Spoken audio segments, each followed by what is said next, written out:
Oras na para sa ating reading and literacy lesson.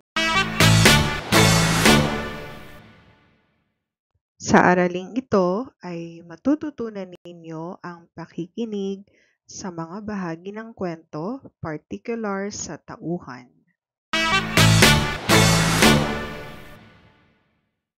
Sa pakikinig ng kwento ay tandaan ang mga katangian ng mga tauhan. Pag-aralan muna natin ang ilang salita. Narito ang mga salita sa tula. Palaisdaan, mayayabong, bakuran. Ating basahin ang tula na ang bakuran ni Tina.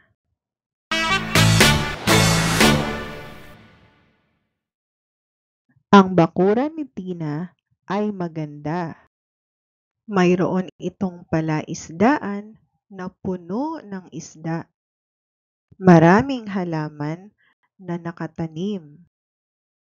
Ang bawat puno ay nagbibigay lilim. Ang lahat ng dadaan ay namamangha. Ang ganda at ang linis kanilang nawiwika. Ang huni ng ibon ay parang musika. Nakadapo sa malalaki at mayayabong na sanga. Ang mga paru-paro ay nagliliparan. Mga bubuyog abala sa mga halaman. Mayroon siyang aso na nagbabantay upang mga halaman ay masiglang mabuhay. Lubos na alaga ang alay ni Tina. Sa kanyang bakuran, ito ay kitang-kita. Nagpapasalamat ang buong pamayanan niya sa pagmamahal sa kalikasan at ang kanyang pagkalinga. Mahusay mga bata, ngayon pag-usapan natin ang tula. Ano ang inilalarawan sa tula?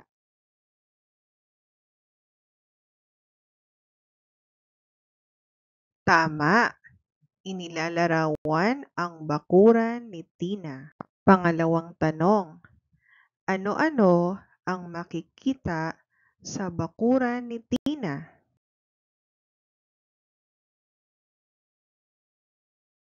Magaling! Makakakita tayo ng mga puno, halaman, mga ibon, paru-paro, bubuyog at iba pa. Pangatlong tanong, paano inilalarawan ang bakuran ni Tina?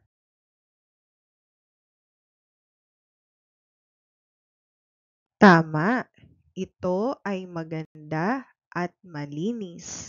Ikaapat na tanong, bakit nagpapasalamat sa kanya ang pamayanan?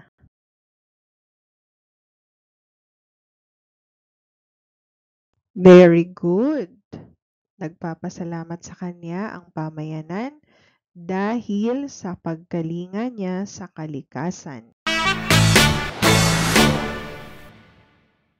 Dumako tayo sa ating gawain. Basahin natin ang mga pangungusap.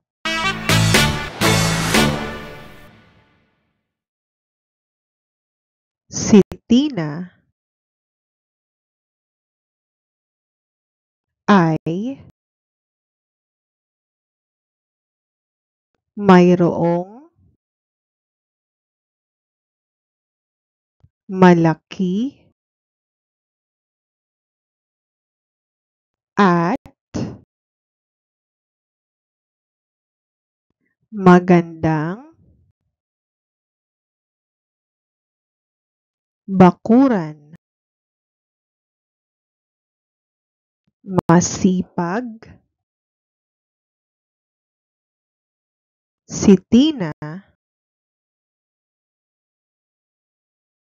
na mag-alaga ng halaman. Sino ang inilalarawan sa mga pangungusap?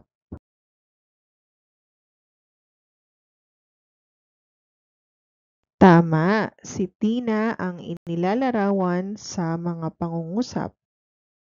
Saan makikita palagi si Tina?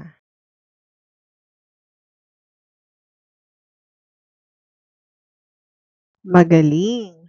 Makikita palagi si Tina sa kanilang bakuran. Isa pang tanong, ano ang palaging ginagawa ni Tina?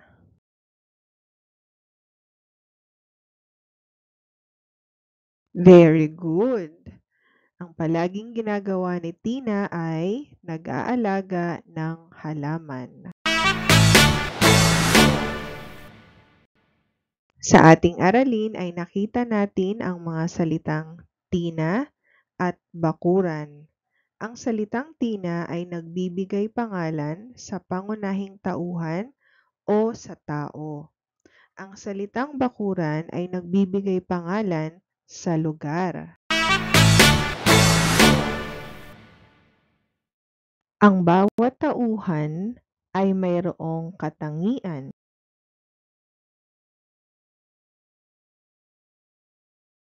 Balikan ulit natin ang mga linya sa tula.